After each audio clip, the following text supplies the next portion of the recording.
여러분 안녕하십니까? 시체를 매거진 굿데이 첫 소식입니다. 최근 북한 김정은 국무위원장의 행방을 알 수 없다는 소식이 전해지면서 건강 이상설 등 각종 루머가 퍼지고 있습니다. 코로나19로 전 세계가 혼란스러운 가운데 북한 사회는 제대로 유지되고 있는지 의문입니다. 조홍현 기자가 보도합니다.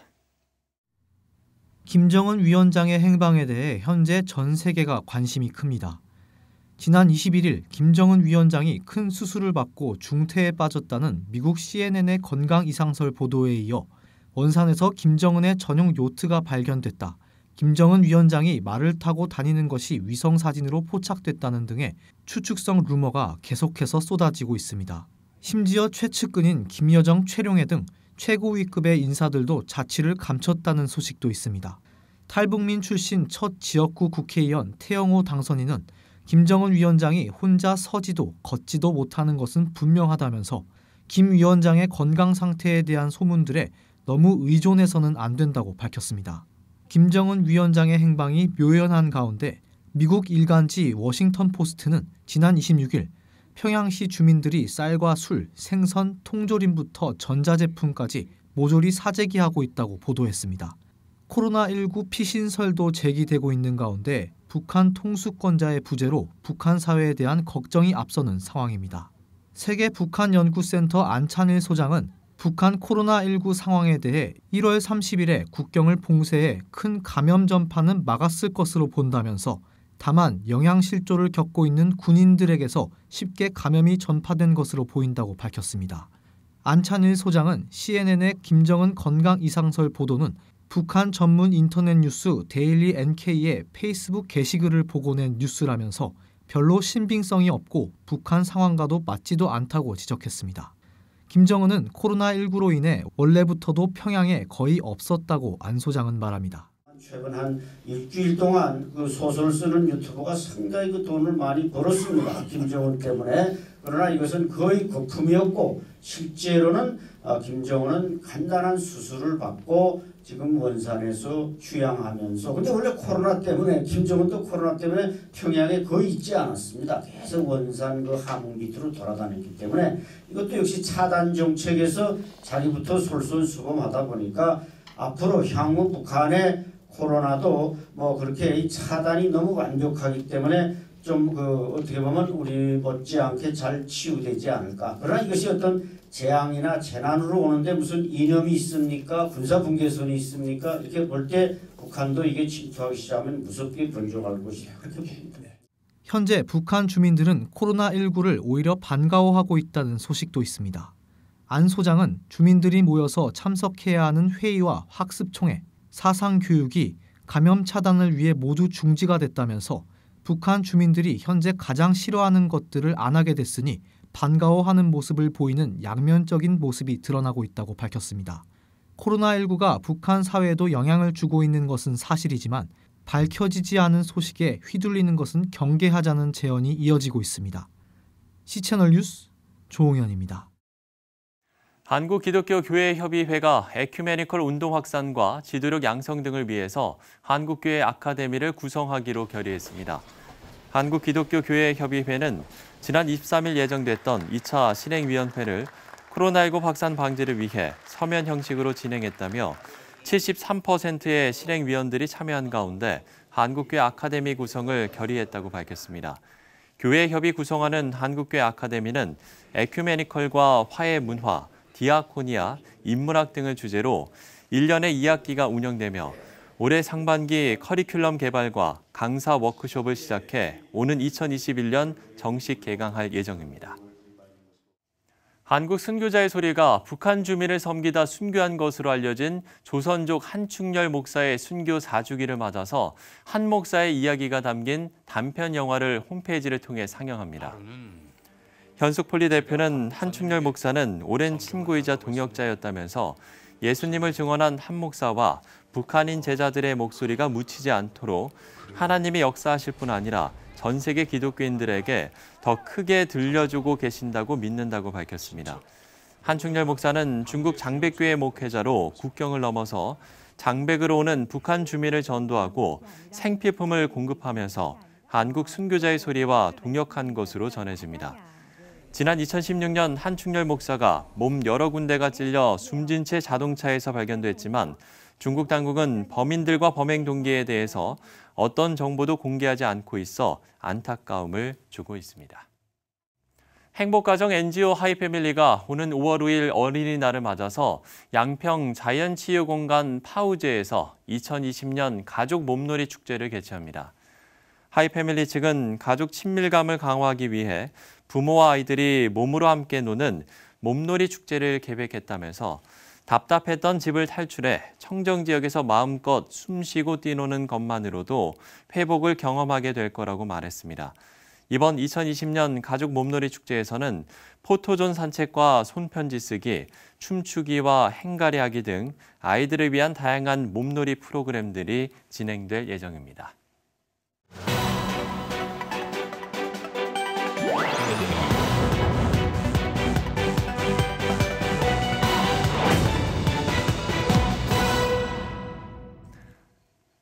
네, 세상의 모든 경계와 선을 넘나드는 조홍현 기자 스튜디오에 나왔습니다. 어서 오십시오.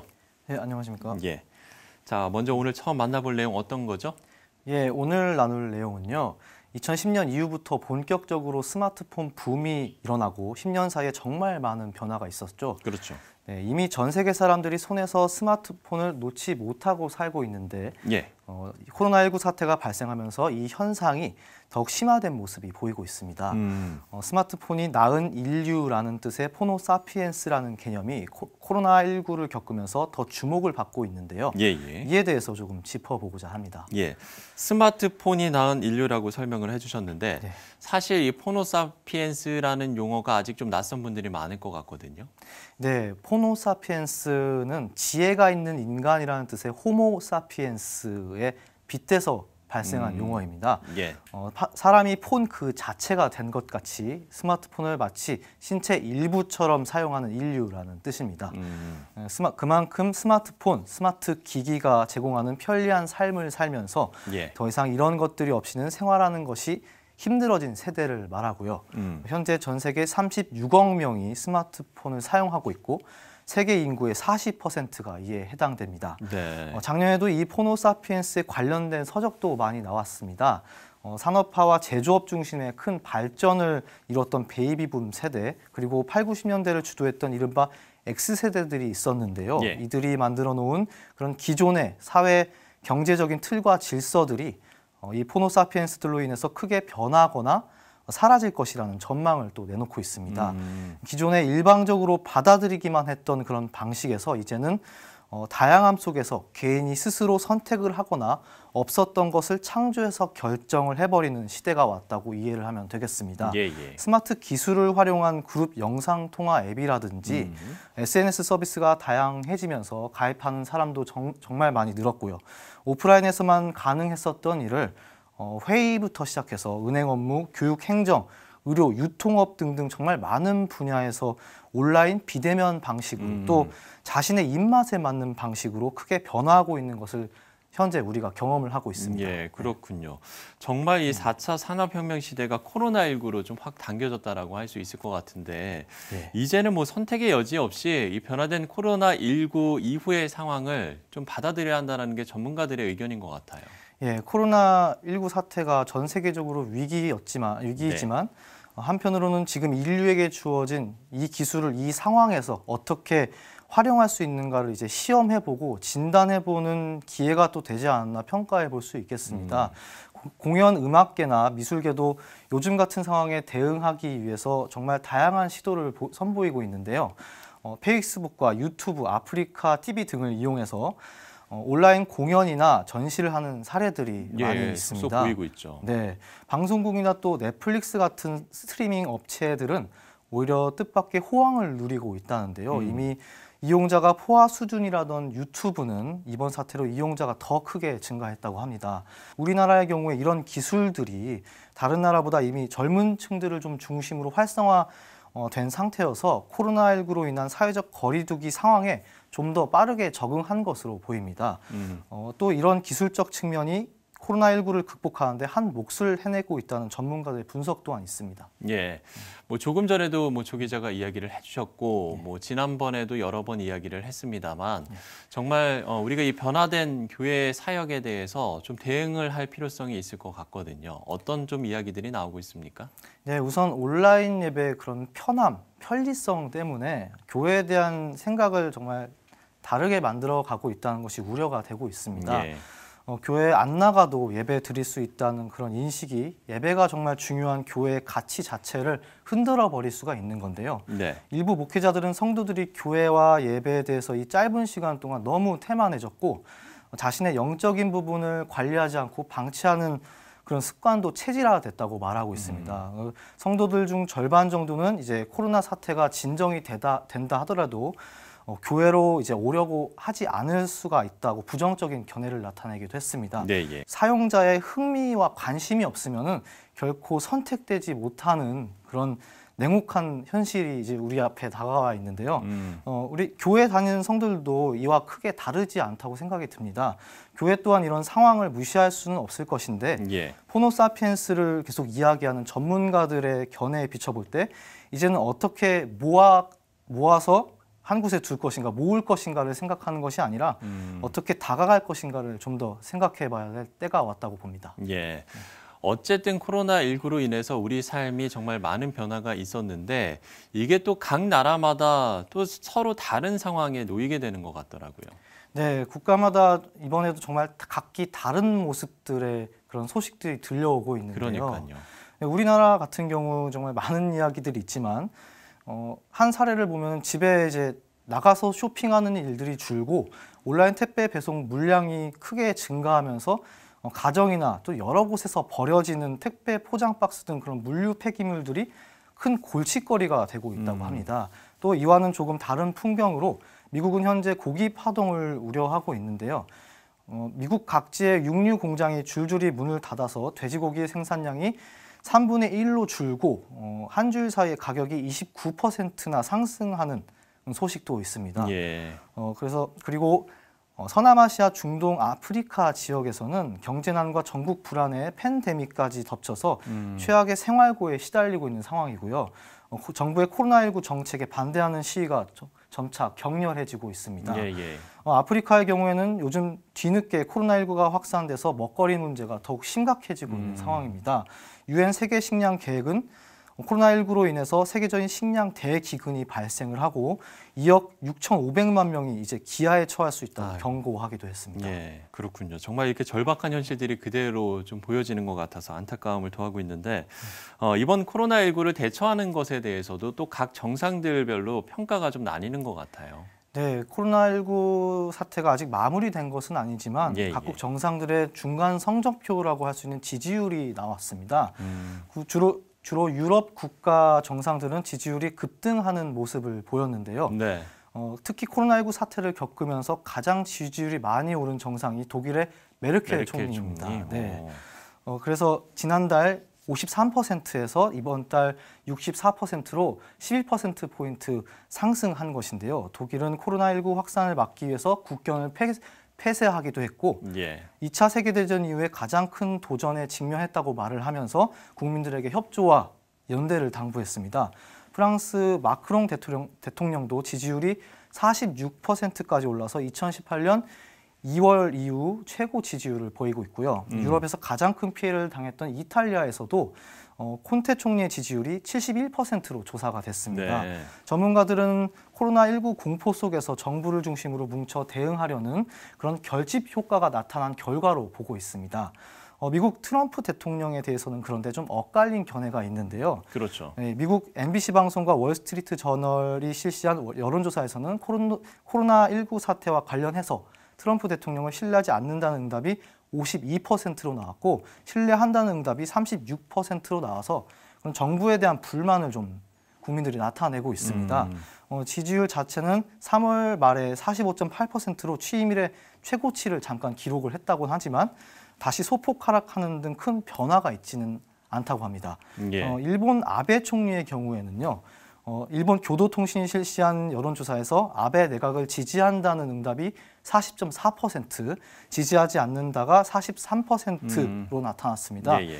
또 긴급 사태 선언 시점이 너무 늦었다는 응답도 80% 이상으로 높게 나타나서 이 일본 정부에 대한 비판적인 시각이 큰 것으로 보입니다. 예, 그렇군요. 자, 올해 넉 달이 코로나19와 함께 마무리가 되고 있고 정말 많은 일들이 있었는데 지난 시간이 좀 앞으로의 날들의 교훈이 될 거라고 제가 믿습니다. 조은경 기자와 이야기를 나눠봤습니다. 수고했습니다. 네, 감사합니다.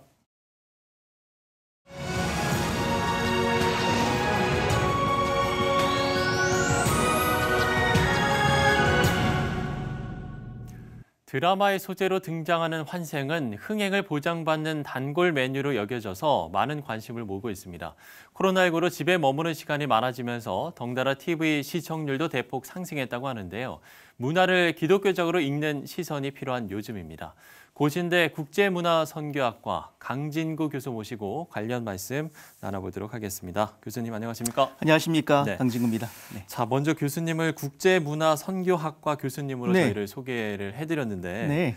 이 국제문화선교학 어떤 학문일까요? 그야말로 세 가지의 중요한 용어가 합쳐져 있죠. 국제, 글로벌화된 그러네요. 사회에 맞는 인재 네. 양성하고 문화, 또 문화를 통한 하나님의 말씀을 전하고 선교, 그야말로 복음 전파의 소명을 감당하는 인재를 양성하게 한 것으로서요. 예. 저희는 특히 이제 외국을 위한 한국 교육 과정.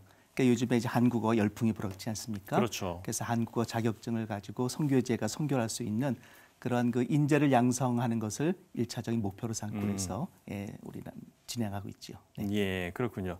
자, 이제 오늘의 주제로 돌아와서요. 최근 뭐 인기를 끈 호텔 델루나 또 뭐 네. 하이바이 마마 네. 그리고 뭐 도깨비 워낙 인기가 많았었죠. 네. 이런 이런 이제 드라마들을 보면 이게 이제 뭐 환생 또 귀신 이야기 이런 이야기지 네. 않습니까? 교수님은 좀 다 보셨나요? 저는 봤습니다. 저는 네. 아무래도 이제 글을 쓰고 문화에 대해서 가르치고 또 이 시대적인 어떤 그 흐름, 영적 흐름 이런 것을 갖다 간파하는 중요하다고 보기 때문에 예. 그러니까 중요한 이슈가 되는 드라마는 다 봅니다. 네. 재밌게 보셨습니까? 솔직히 말씀드리면 재밌어면 아, 이게 문제입니다. 재미가 있다는 그렇기 겁니다. 때문에 이제 보겠죠, 많은 네. 사람들이. 예. 그게 이제 2014년쯤에 한국갤럽이 실시한 한국인의 종교 실태와 또 의식조사에서 글쎄요 좀 믿기지 않는 것 같기도 한데 네. 기독교인들이 이제 환생을 믿는다라는 게 34%나 된다고 네. 합니다. 이건 또 어떻게 봐야 됩니까? 저도 놀랐어요. 사실 이 갤럽의 조사는 네. 이것이 처음 한 게 1984년부터가 지금까지 한 10년 간격으로 4번이 진행되어 왔거든요. 예. 이게 2014년도 통계가 가장 최근 통계인데 이 환생을 믿냐 했을 때 34%인데 불교 신자의 경우는 35%. 그러니까 불과 1%밖에 많지 않은 거예요. 그러니까요. 그러니까 불교 신자나 기독교 신자나 사실상은 그 환생에 대해서는 별 큰 차이를 보이고 있지 않다라는 것이죠. 근데 이게 결정적 이유가 뭐냐면요. 세계관의 문제인 것 같아요.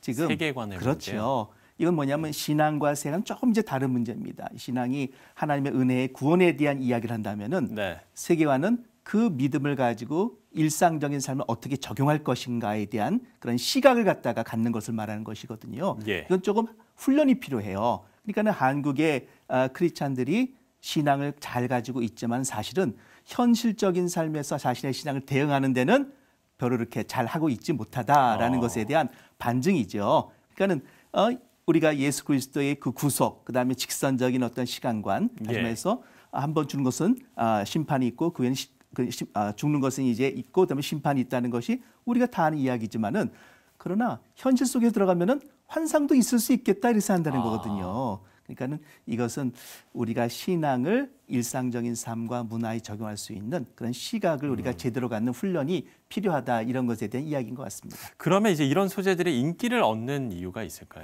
그건 여러 가지 이유가 있을 것 같아요. 특히 이 환생 같은 이야기는 사실상은 굉장히 종교적인 주제거든요. 예. 근데 종교적인 주제면서도 어떤 특징이 있냐면 가장 내용을 드라마틱하게 가장 극적으로 표현할 수 있는 방법이라는 것이죠. 왜 그러냐면은 이 죽음이란 것을 갖다가 전제로 하기 때문에 환생은요. 예. 그러니까는 이 세상의 모든 가장 중요한 이야기는 항상 두 가지입니다. 죽음 아니면 사랑이거든요. 그러니까 우리가 우리 기독교에서 예수 그리스도께서 우리 인간을 사랑하셨기 때문에 십자가에 돌아가셨잖아요. 그렇죠? 그러니까는 그렇죠. 이 사랑과 죽음이란 이야기가 기독교의 가장 중요한 이야기의 본질인 것처럼 예, 예. 일반적인 사람들에게도 사랑과 죽음 가장 중요한데 문제는 그 죽음을 이해하는 방식이 우리 기독교와는 다르다는 것이지요. 그래서 여전히 문학적인 방법으로서는 죽음을 통해서 이 환생이라는 것을 극적으로 이 삶을 사랑을 극적으로 표현하는 방법으로서 이제 환생을 이제 쓰는 것이고 예.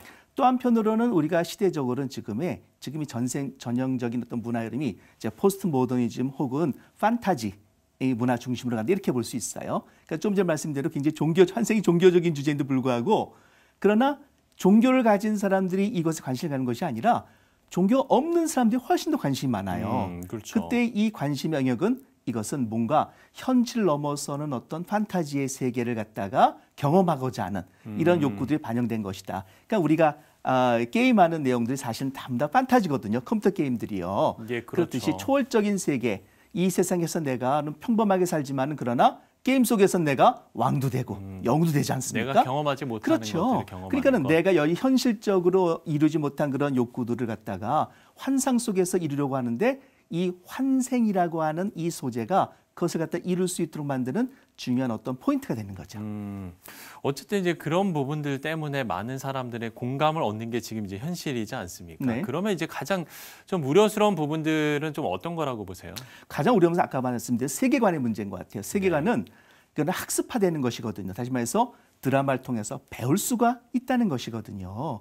그럴 때 환상이 어떻게 작용하냐면은 내 현실적인 문제를 해석하는 원리로 작용이 되는 거예요. 예를 들어서 내가 전생에 사업에 어떻게 했기 때문에. 그렇죠. 사업에 실패했어. 연애들 안 돼요. 나 왜 그럴까? 이건 전생에 죄가 많아서 그래.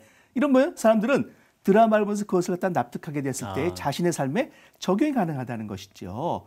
근데 더 큰 문제는 뭐냐면은 내가 어떠한 세계관을 갖는가가 내 인생의 미래를 결정하는 가장 중요한 요소라는 것이죠. 그렇죠. 어떻게 보면 왜냐하면요. 그러니까는 그 유럽의 그 기독교가 퍼지게 되면서부터 단순하게 유럽 사람이 기독교 신앙을 가졌다 이렇게 끝나는 것이 아니라 예. 그들의 어떤 청교도주의적인 삶이 자본주의를 형성하는 데 결정적인 영향을 주거든요. 왜냐하면 시간관이 달라서 그래요.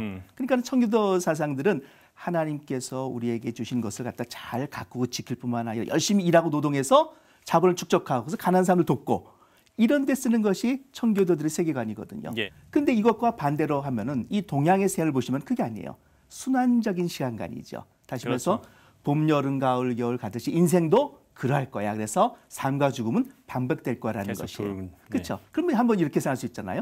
다음번에 내 삶이 또 있는데 구태여 내가 지금 이렇게 열심히 일할 필요가 있을까?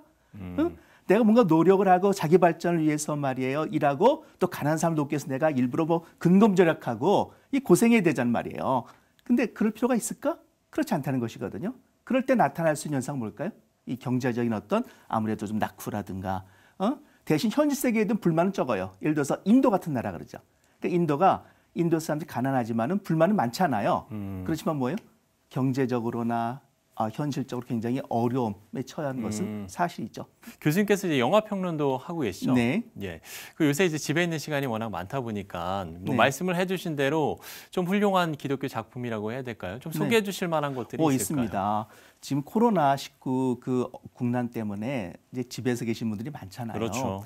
그래서 지금 통계적으로 봤을 때는 네. 이 스트리밍 서비스, 다시 말해서 영화관이 아니라 영화는 지금 난립니다. 극장은 지금 정말 문 닫기 직전까지 가 있는 상태거든요.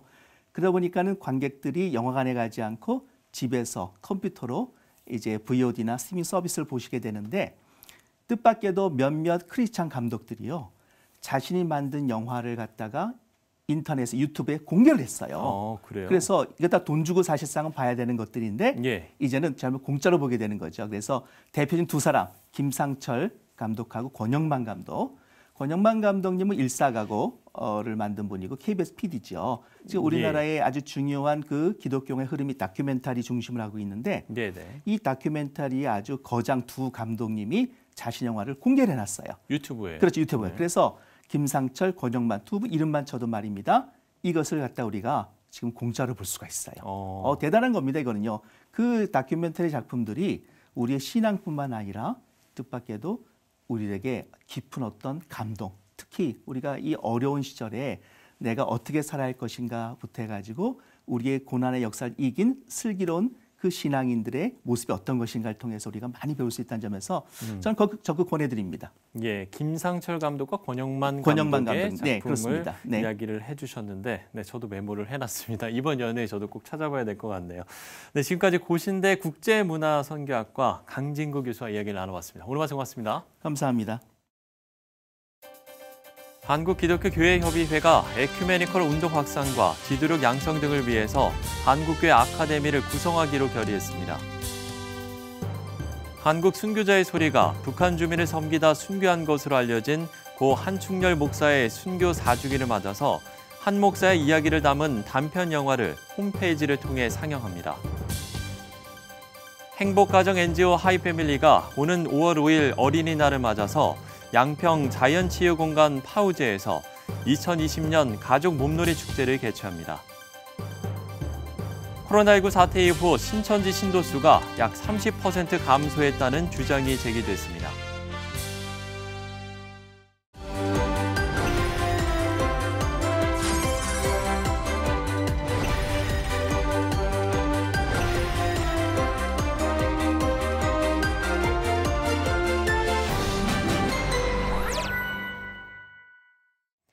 코로나19 이후 심리적 후폭풍에 대비해야 한다는 의견이 나오고 있습니다. 홍콩의 의학 전문가들이 사스 이후에 자살률이 급증했다며 경고를 했는데요. 경제적 또 육체적 어려움을 겪고 있는 이웃을 위한 돌봄 사역에 더욱 힘써야 할 이유가 바로 여기에 있습니다. 시채널 매거진 굿데이 오늘 순서는 여기까지입니다. 시청해주신 여러분 고맙습니다.